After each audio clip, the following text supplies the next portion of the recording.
Random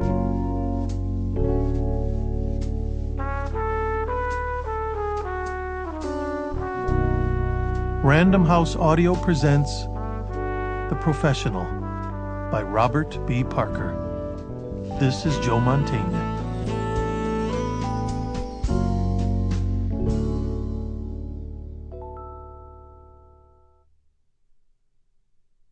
Chapter 1. I had just finished a job for an interesting woman named Nan Sarton, and was happily making out my bill to her when a woman came in who promised to be equally interesting. It was a bright October morning when she walked into my office carrying a briefcase. She was a big woman, not fat, but strong-looking and very graceful. Her hair was silver, and her face was young enough to make me assume that the silver was premature. She was wearing a dark blue suit with a long jacket and a short skirt. I said, "Hello." She said, "My name is Elizabeth Shaw. Please call me Elizabeth. I'm an attorney, and I represent a group of women who need your help." She took a business card from her briefcase and placed it on my desk. It said she was a partner in the law firm Shaw and Cartwright, and that they had offices on Milk Street. I said, "Okay." "You are Spenser," she said. "I am he," I said. "I specialize in wills and trusts," she said. "I know little about criminal law." I nodded. "But I went to law school with Rita Fiore," she said. So the silver hair was premature. "Ah," I said. She smiled. "Ah, indeed," she said. So I told Rita my story, and she suggested I tell it to you. "Please do," I said. Elizabeth Shaw looked at the large picture of Susan that sat on my file drawer near the coffee maker. "Is that your wife?" she said. "Sort of," I said. "How can she be sort of?" Elizabeth said. "We're not married," I said. But we've been together a considerable time," I said. "And you love her," Elizabeth said. "I do." "And she loves you." "She does." "Then why don't you get married?" Elizabeth said. "I don't know," I said. She stared at me. I smiled pleasantly. She frowned a little. "Was there anything else?" I said. She smiled suddenly. It was a good look for her. "I'm sorry," she said. "I guess I was trying to find out a little about your attitude toward women in marriage." "I try to develop my attitudes on a case-by-case basis," I said. She nodded, thinking about it. "Rita says there's no one better if the going gets rough." "Uh-huh." "How about if the going isn't rough?" Elizabeth said. "There's still no one better," I said. "Rita mentioned that you didn't lack for confidence." "Would you want someone who did?" I said. I must have passed some kind of initial screening. She shifted in her chair slightly. "Everything I tell you," she said, "must of course remain entirely confidential." "Sure." She looked at Susan's picture again. "That's a very beautiful woman," she said. "She is," I said. She shifted again in her chair.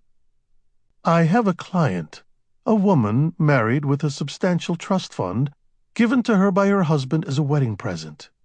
We manage the trust for her, and over the years she and I have become friendly." "He gave her a trust fund for a present?" Elizabeth smiled.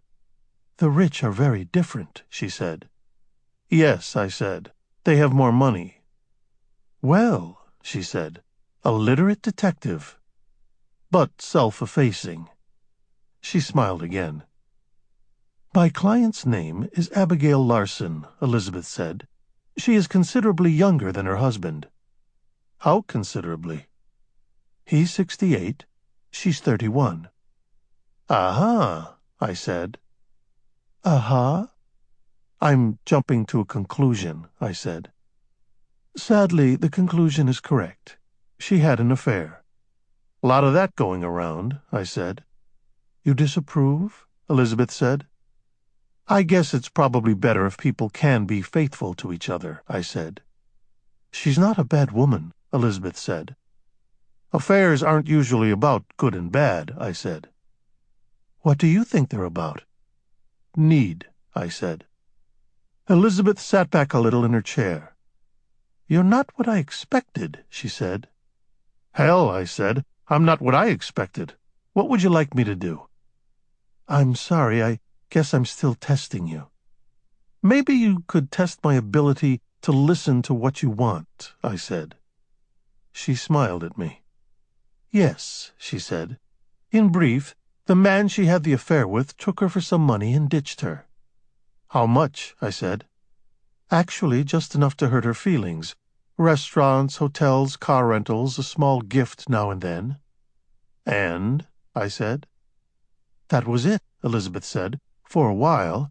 Then one day she saw him in a restaurant with a woman whom she knew casually. Nest prospecting, I said. Apparently, Elizabeth said. Anyway, she talked to the woman the next day to tell her a little about her experience with this guy, whose name is, I said. Gary Eisenhower, Elizabeth said.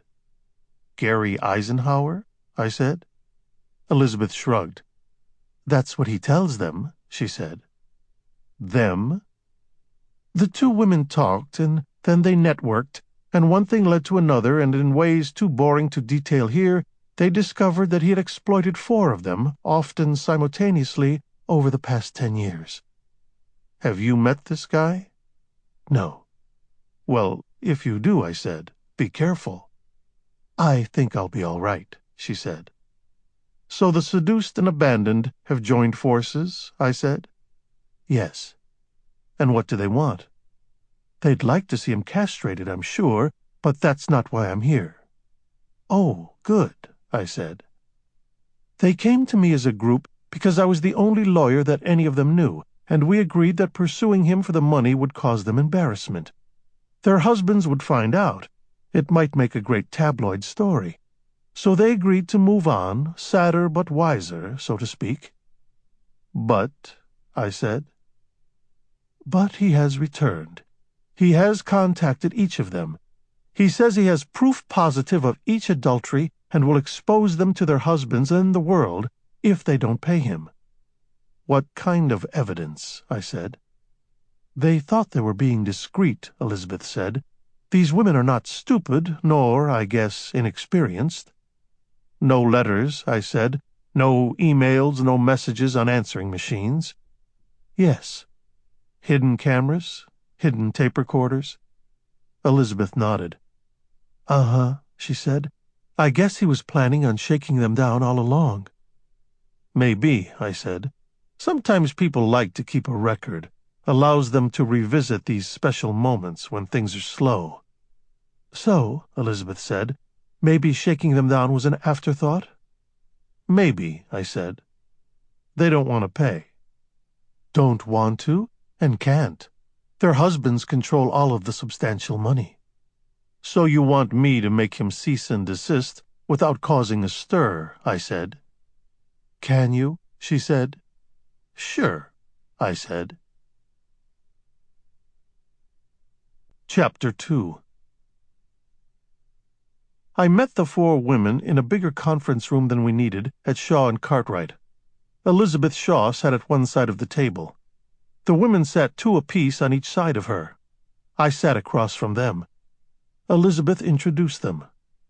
Abigail Larson, Beth Jackson, Regina Hartley, Nancy Sinclair. They each had a small notepad in front of them, and a ballpoint pen, doubtless provided by the firm. They all smiled at me. All of the smiles displayed white, even teeth. They were all extremely well dressed. They all had very good haircuts. They all looked in shape. None looked older than 35. It is easier to be good-looking when you're 35, and even easier if you're rich. Though Elizabeth Shaw, who was probably neither, was holding her own. I smiled back at all of them. No one said anything. They all looked at Elizabeth. Perhaps you could tell us a little about yourself, Elizabeth said to me. I used to be a cop, now I'm a private detective, I said. Do you have a gun? Regina said. I do. Have you ever shot anyone? She said. I have. Could you tell us about that? She said. No.